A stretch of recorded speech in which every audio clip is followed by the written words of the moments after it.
staph, streptococci, mupirocin, retapamulin, fusidic acid, ozenoxacin, great molecules. There was a time when we were using a lot of silver sulfadiazine. Now the role of silver is, it's an extremely potent thing. But the unfortunate thing is, if you're going to be using it on a very big surface area, more than 2% of body surface area, silver can be absorbed. You can get argyria. And the second molecule in it is sulfadiazine. We know about sulfa and adverse effects.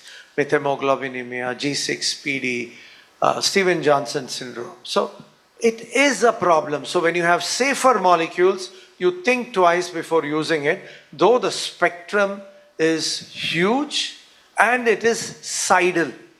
Retapamulin, the new molecule which got into the market, which also has a huge spectrum, which also covers anaerobes. The problem with retapamulin is bacteriostatic, and also the local adverse reactions were so much that it didn't make it into the market. Then the Dalton rule we discussed, then talking about stability. How many of us, when we go to the shop and we buy an antibiotic, we are told, Pani dalo, 5 din mein fek do. What about tubes? Even if after it expires, we are still using it. In a country like ours, the shelf life is around about 60 days. And you need to know mupirocin is less, ozenoxacin is slightly more, fusidin is more or less in that range. So once you use a tube, you need to know that you can't go on using it. And they have to be kept in a dark colored bottle away from sunlight in a cool room, even if you want the potency to be maintained, because they all have a vehicle which is not very stable. Second, you need to know about the pH. The pH should be between 4 and 6. And most of these preparations have the pH in that range. The best is ozenoxacin. Otherwise, again, you're altering the pH and creating dysbiosis and a defect in the barrier. Then you need to know whether they will work against biofilms. Yes, ozenoxacin, mupirocin, they work wonderfully well against biofilms. And the last is, if you have a lot of oozing, like I told you, since if it is protein bound, a mupirocin may not work. So that is why we start looking at the newer molecules which come into the market. And it's not because when something new comes, you are excited about it. Fine. Still, ozenoxacin is only the mentioning, what is written out there is for superficial infections, impetigo and bullous impetigo.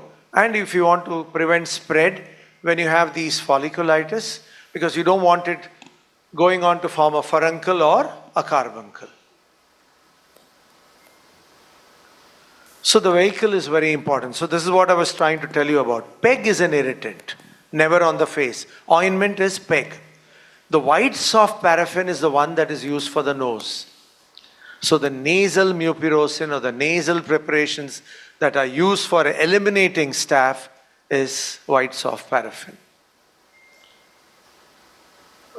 The last case out here, this is a 4-year-old boy who had rectal itching and pain, still wore a diaper overnight, and you need to see this. What is very classical is the rash has spread onto the vulval area and there is a mucoid discharge.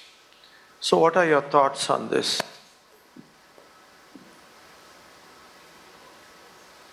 Anyone? What would you do? So the usual thing was deworming using a topical antifungal. This is streptococcal perianal dermatitis. Lamoxicillin.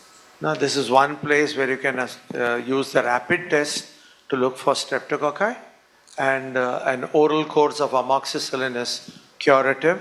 You can also use mupirocin or ozenoxacin over there to eradicate the streptococci there.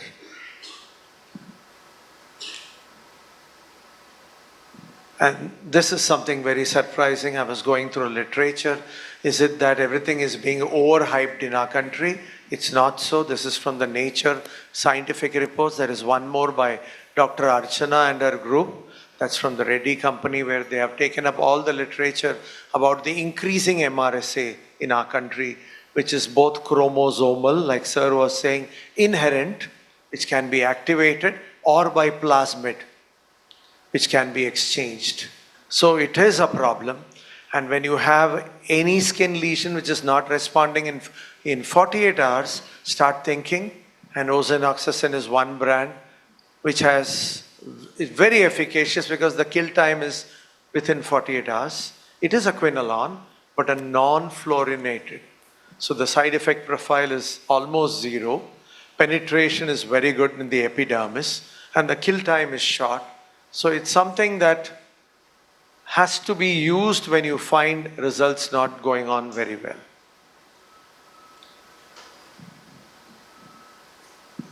And I think we need to do some reading.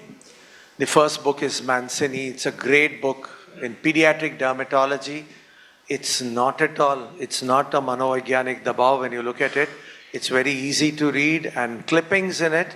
And the last book is Wolverton. The new edition has come in, which is on drug therapeutics in dermatology. Again, a great book. The only thing is the price constraint because both of them cost about 10 to 12,000. The middle one is our favorite Goodman Gilman. Okay, that is definitely very intimidating. So you can leave that aside. Thank you so much. Thank you, sir, for an excellent talk with understanding of the different organisms as well as the way it works at different layers of our skin. I would invite questions from the crowd here locally and then from all over the different cities. You could either put in your questions in the chat box from the QR code. Anybody here? Or you could unmute. So can we have somebody from Pune? Pune and Indore. You can unmute and ask questions to Dr. Ganpati. I always thought the QA... In the meantime, we'll take in one question here. The QA session makes me feel very much at home. I'm answering my wife's question there. So most of the time I don't have an answer. And I say it's a very interesting question. Yeah? And I need to tell you that every answer will have a question, but a question need not have an answer. Go on. Sir, whether psoriasis is common in pediatric age group, 1 year, 2 year, 3 year? So since you brought this out, let me tell you, this particular case is my case, the perianal dermatitis. And I'll tell you, in a busy OPD, unfortunately, I didn't follow Dr. Amdekar's teaching, wherein you need to strip the patient after a good history to see the patient. This patient came with a skin lesion, which were guttate psoriasis. So the teaching is, when you get a guttate psoriasis, look for a streptococcal focus. And if you find a streptococcal focus, you need to treat it because that is what is causing the flare. The gut psoriasis is gone. Sir, we have a question. Anybody from Indore has unmuted. Do you have any questions? Anybody has a question? Yes. Indore. Sir, good morning. Very good morning. Thank you for a wonderful lecture. Two very common things which we get in clinical practice is seborrheic dermatitis and umbilical granuloma. Can you please throw some light on that? Thank you. Okay, so I'll just tell you what needs to be known about seborrheic dermatitis, because seborrheic dermatitis is from the cradle to the grave. Okay, so that you need to understand. And any seborrheic dermatitis which is resistant to treatment, always look for immunodeficiency. It's a rule. And the local applications are very good, wherein we tend to reduce, because there is a linkage to also the microbiota that we carry in our skin. So the malassezia is one of the implicated things which brings about flare-up. So the selenium sulfide, ketoconazole, the zinc pyrethrum, all these can be used.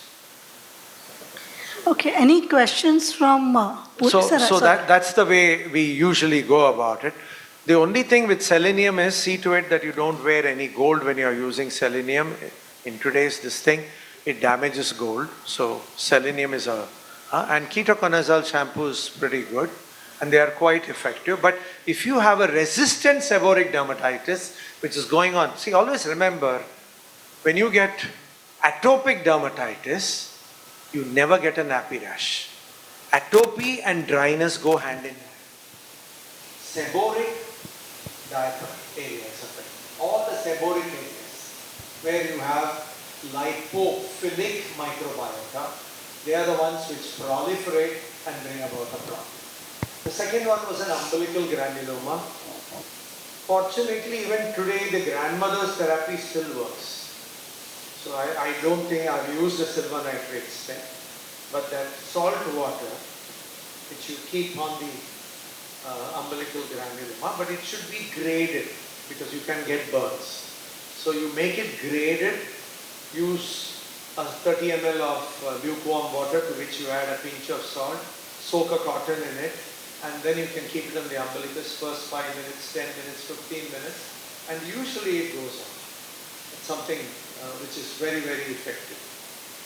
Thank you, sir. Sir, if you have question, yes, sir. Wanted topical steroids for seborrheic dermatitis along with antifungals. Is it recommended? What topic steroid, how long? Any lesion where the inflammatory tone is very high, any lesion when the inflammatory tone is very high, yes, you can use. But you need to understand the problem with steroids. The problem with steroids is, if you are dealing with something like the palm, the sole, you can use high potency steroid. But the moment you come to the face, it has to be the least potent because it causes thinning of skin, telangiectatic vessels, and even color changes. You need to understand and can even affect the eye. So always when you are dealing with a skin problem where it's beyond your domain, it's better to consult a dermatologist. Sir, can we just have a rapid fire of Jaipur and unmuted? Yes.